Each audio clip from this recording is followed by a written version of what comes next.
Ito, sasabihin ko sa inyo, iyang gobyerno ni Bongbong Marcos, papunta yan sa bangin. Maniwala kayo sa akin at sa hindi. Wala pa tayong sinasabing bihira yung hindi nagkakatotoo, mga kaibigan. Yan pong itong gobyerno ni Bongbong Marcos, patungo sa bangin. Bakit? Napasok na sila ng sindikato. Hindi nyo alam kung sino nag-a-appoint sa gobyerno. Baka kala ninyo. Isipin mo yan, Yan ba, maiisip mo si Ochoa magiging isa sa mga screening committee ng mga government appointees sa gobyerno ni Bongbong Marcos? Katunayan yung bayaw niya ay na-appoint.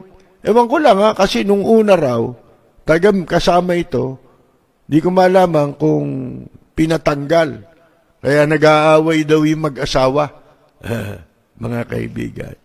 At dyan, mayroong maruming balita riyan, kung bakit nakapasok si Ochoa sa kampo ni Marcos. At itong si Putol, mga kaibigan, ano yan, tumaya ng pera yan Pumondo yan sipin ninyo Of all people, executive secretary ni Pinoy, sasama kay Marcos, kasama ng lihim. Nung una yan, naki-isko Siguro doon siya pinadala, para dito sa Manchurian candidate. Yun ang mission niya. Doon sa likod ni Isko Moreno. Galing yan doon mga kaibigan. Nung tapos na eleksyon, nandun na siya sa Malacanang. Nanlihim. Walang appointment, pero sila nag-i-screen ng appointment. Kaya, pinagtatawanan ko lang kayong kayong mga patay gutom na loyalist, mga kaibigan. Hanggang ngayon, wala nakapwesto sa inyo.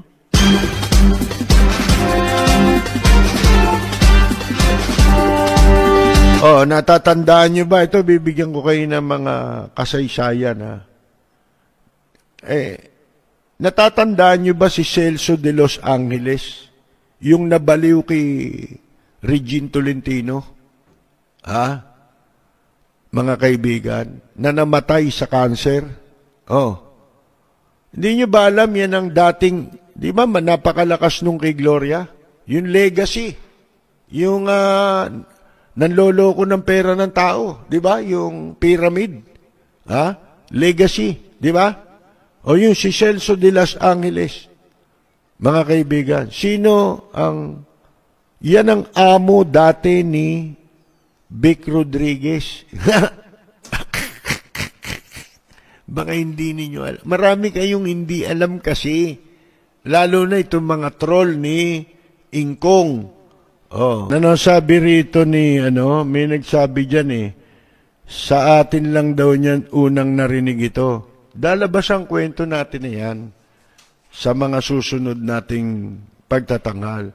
Si Bongbong Marcos naliligid na ng sindikato. Baka hindi nyo alam, sindikato ng smuggling, sindikato ng illegal gambling, sindikato ng droga, nakapaligid na po. Nakaposisyon na sila, mga kaibigan, ng mga hive killer, yan na, nakapaligid. Kaya makikita na ninyo Maaring magtagumpay sila sa simula, pero iyang mga yan ay pabagsak yan, mga kaibigan.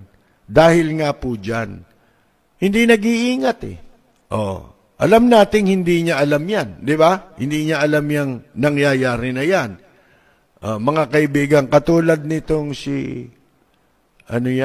Ochoa, hindi ba? Tinatanong natin nung wala pang eleksyon kapapanalo pa lang ni Digong nyo nun bakit kako si Ochoa hindi nababanggit ang pangalan? Di ba? Samantalang ito ang pinaka number 1 isinusuka sa panahon ni Pinoy, mga kaibigan. Yan si Paquito Diaz Ochoa, kung tawagin ko pa. Ha? O bakit? Kasi nga po, si Lisa Araneta ay kasama niya sa law office. Noon pa, magkakasama na sila. Ang pangalan ng kanilang kung tawagin ay MOST, M-O-S-T. Puro yun apelyido ng mga abogado ng law firm, mga kaibigan. Isipin mo, sila rin ang humahawak ng kaso, mga kaibigan, di ba? Pagka, alam nyo na tinanin nyo ngayon, ang gulo na ng nangyayari, nag-uumpisa pa lang, wala nang direksyon ito. Si Robin Padilla, ang papel lang niyan, sumunod maging bantay nila digong nyo. At yan ang kapanipaniwala kasing pwede nilang ipagmalaki na nanalo kasi kilalang tao. Pero hindi nila may paliwanag Ito tanong ko, ito paliwanag nila. Si Robin Padilla, alam nating lahat, iboboto yan ng mga tanga. Diba? Ng mga bobo. Boboto yan tanggap na natin yan Mananalo kasi marami yan Gremlin yung mga yan mga kaibigan Yung mga lasenggo, yan, yung mga taong malayo sa katwiran, iboboto yan. Pero, nag-number 1 Nasaan ang question? Doon sa nag-number 1 siya, mga kaibigan. Paano mong ipaliliwanag yun? Ibig mong sabihin, pati matitinong tao, ibinoto yan. Bakit? Ano nakita nila riyan? Si Robin Padilla ba nakita ninyong umikot?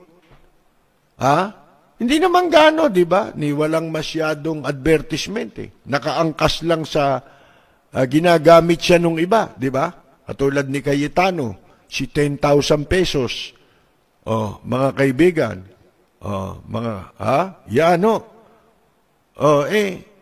Bakit?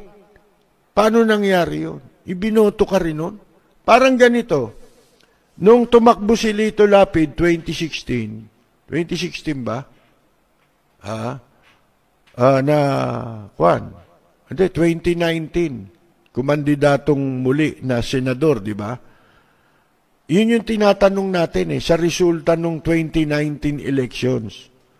Na kaya pinatutunayan nating hindi totoo yan survey.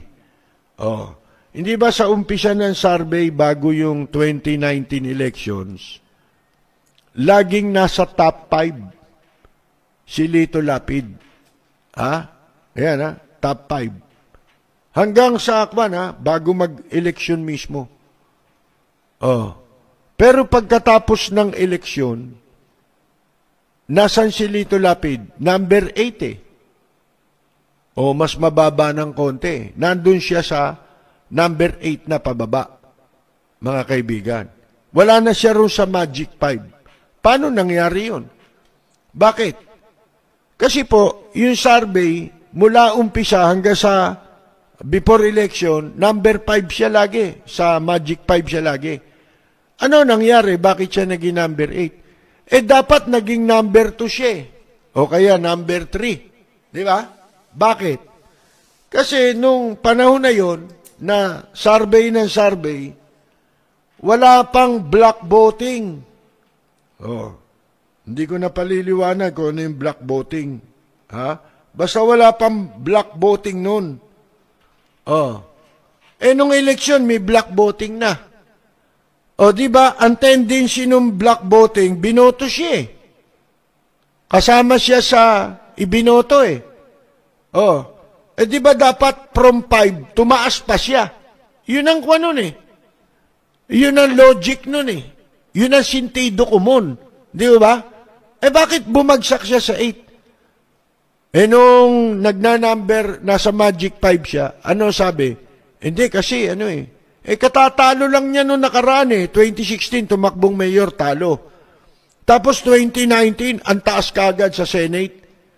Mga kaibigan, ano sabi nila? Paliwanag ng survey. Baka raw ang probinsyano. Sipin mo, ang probinsyano, okay pa rin. Tanggapin natin, halimbawa, ang probinsyano ang naging dahilan. Ito, pinaliliwanag ko noon pa. Ano sabi ko?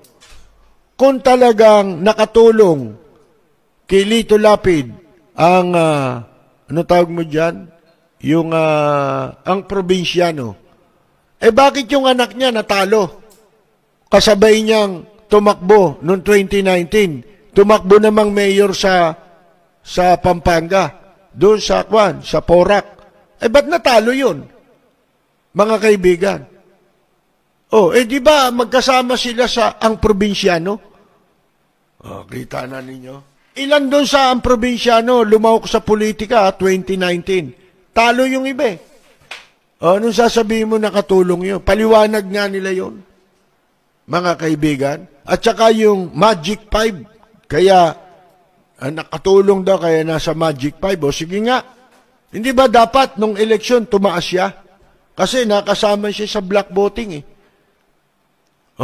Mga kaibigan eh. Bakit bumaba? Ito pa, hindi mo maipaliwanag doon. Sino number 1? Si Grace po o si Villar?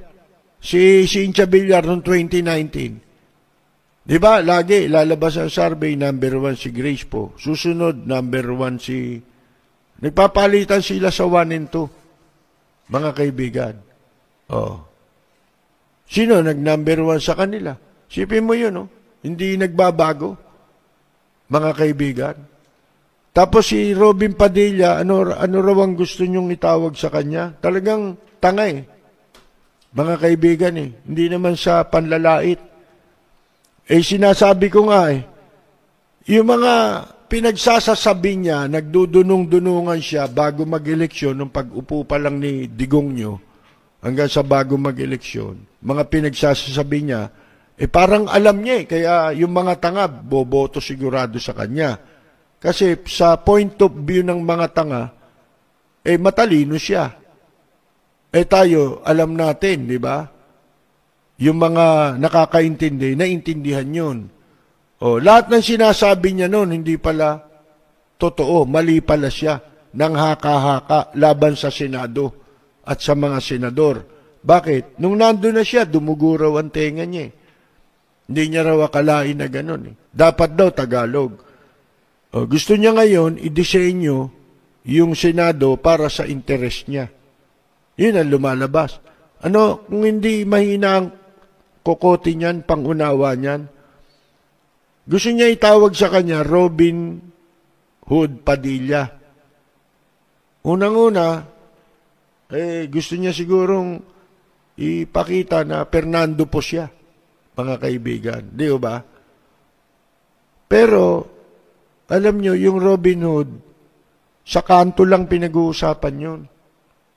Yung Robin Hood, pwede lang yun sa bilibid pag-usapan. Di ba?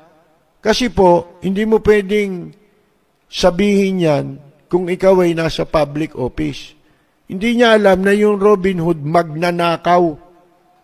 Ang ibig sabihin nun, magnanakaw. Di mahina ulo. Di ba?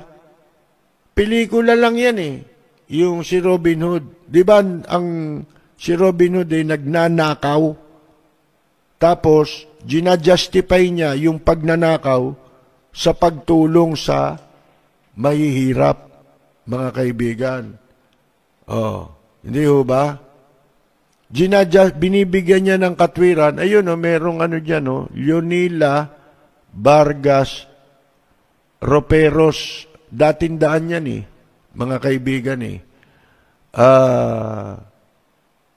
Ngayon, hindi niya alam na yung Robin Hood, katumbas nun, magnanakaw. Ang pinoportray na papel ni Robin Hood ay magnanakaw. Kaya magnanakaw Padilla, pwede bang, gusto niya ba ganun ang itawag sa kanya?